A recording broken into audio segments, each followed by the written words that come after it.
Okay, so we're gonna go and check out the IP address, and this is how you would set up the IP address on the Toshiba eStudio line. First, you're gonna press User Functions, which is the button, hard button, right on top here. And then I'm hoping you can see everything because I can't see my screen. But if you press the Admin button, and then Password, and then log in using 1, 2, 3, 4, 5, 6, and hit OK. And then hit the Network button, and then IPv4. With this, you're going to be able to see the IP address. I'm going to see if I can actually see it. If not, I'm going to get closer.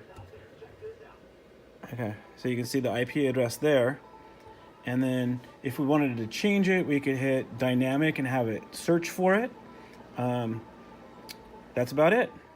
Hit OK, apply if you need to, and then close, and that's where you would find the IP.